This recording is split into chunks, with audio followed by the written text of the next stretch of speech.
여러분 안녕하십니까. 마나임 뉴스입니다.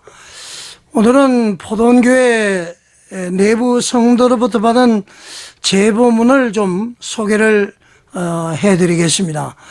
이 글을 보니까 어떤 단순한 비판이 아니고요, 한 성도의 고심 어린 양심의 외침이다, 그렇게 저는 판단을 했습니다.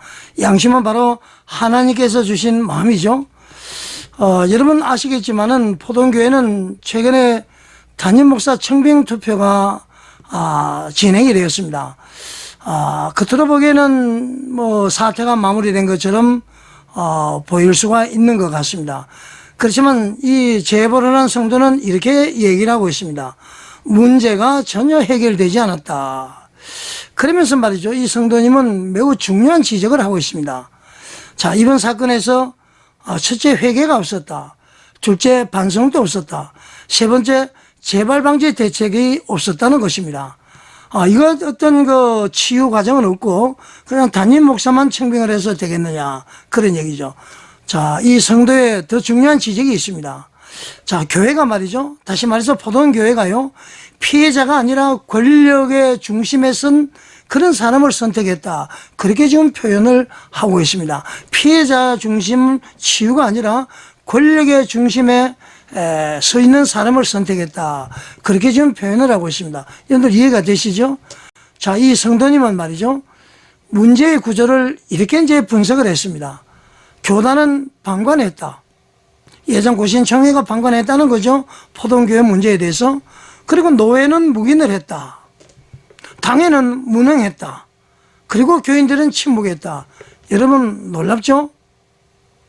이 포동교회의 구조적인 문제가 교단은 방관, 노회는 묵인, 당회는 무능, 교인들은 침묵. 자, 여러분 이거는 단순한 비판으로 볼 수가 없고 또 단순한 감정 표현으로 볼 수도 없는 것 같습니다. 이것이 바로 말이죠, 한국 교회의 구조적인 문제에 대한 핵심적인 사항을 지적한 것이다. 총회, 노회, 당회, 교인들 침묵. 여러분 아주 심각한 것 같습니다. 자, 특히 중요한 부분입니다. 청빙위원회의 역할이 없었다는 겁니다. 포동교회 청빙위원회가 구성이 되어 있는지 없는지도 잘 모르는 상태에서 청빙위원회의 역할이 전혀 없었다. 오직 특정인의 의사대로 진행이 되었다, 그렇게 주장을 하고 있습니다. 특정인이라는 것은 바로 김문훈 씨를 얘기하는 것이죠. 저는 항상 이 얘기를 합니다만은, 김문훈 씨가 썩어져가는 구습을 쫓는 옛사람을 벗어버리지 않은 것이 아닌가.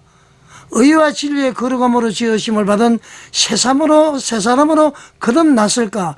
저는 사실 합리적인 의심을 하고 있습니다. 그리고 말이죠, 우리가 성령의 9가지 열매가 있죠. 성령을 받으면 열매가 맺히는데요, 우리 마음속에는 사랑과 희락과 화평의 열매죠. 그리고 대인관계에 있어서는 오래 참음과 자비와 양선의 열매죠. 그리고 내 행동에 있어서는 충성과 온유와 절제의 열매, 하나 더 한다면 사랑의 열매겠죠. 이 9가지 열매 플러스 사랑의 열매가 있다면 20년 동안 결코 그렇게 욕설을 할 수가 없죠. 물론 제 교회의 성장을 위해서, 그것은 말이죠, 성경을 보기 위해서 촛불을 훔치는 것과 같다. 지난번에도 얘기했습니다마는 내 자녀의 수술비를 마련을 위해서 강도 사건 벌이는 것과 같다는 얘기입니다. 자, 청빙위원회의 역할이 없었다. 오직 특정인의 의사대로, 김문훈 목사의 의사대로 진행이 되었다, 그렇게 주장을 하고 있습니다. 자, 여러분 이 주장에 동의하는 것은 아니고요, 만약에 이것이 사실이라면은 교회의 민주주의가 무너진 것입니다. 장로교회의 정체성이 완전히 무너진 것이죠. 장로교는 장로 정치예요. 교인의 대표들이 말이죠, 노회에 위임된 목사와 의논해서 합력해서 치리하는 것이 바로 장로교입니다. 이 민주주의가 완전히 무너졌다는 것이죠. 자, 그래서 이 성도님은 3가지를 요구를 하고 있습니다. 이 제보의 핵심 마지막입니다. 자, 첫 번째, 부교역자들에 대한 회복 문제를 이야기를 하고 있습니다. 상처받은 부교역자를 위한 기도회를 개최해라. 그거 모여서 말이죠, 전시효과적으로 돈 주고 말이죠, 이것은 올바른 치유가 아니다. 그리고 돈을 돌려준 분도 있다는 얘기죠. 실질적으로 부교역자 회복에 나서라, 그런 얘기고요. 두 번째는 권력이 차단돼야 되겠다. 특정 인물이 교회 운영에 전혀 개입하지 못하도록 제도화를 하라, 그런 얘기입니다. 다시 말해서 김문은 목사가 포동교회와는 완전히 단절이 되도록 제도화를 하라, 그렇게 요구를 하고 있습니다. 여러분, 세 번째로 말이죠, 교회 민주화를 이야기를 합니다. 교인의 참여를 확대를 시켜라. 당회가 그렇게 유명무실하다면은 교인 참여가 확대돼야 되겠다. 다른 교회도 말이죠, 운영위원회 이런 거 있지 않습니까? 그리고요, 가장 중요하게 보는 것이 재정에 대한 투명성을 확보를 하자. 그러니까 여러 가지 말이죠, 헌금이라든가 재직회 보고라든가 예산이라든가 모든 거 철저하게 공개하라, 그런 얘기입니다. 여러 가지 저한테 제보가 들어오고 있습니다만은 곧제 모든 것을 밝힐 겁니다. 이 재정에 관련해서도. 자, 여러분, 저는 말이죠, 이 요구를 보면서 이렇게 생각을 했습니다. 자, 이것은 성도님이 김문은 목사를 공격하기 위한 것일까? 포동교회를 공격하기 위한 것일까?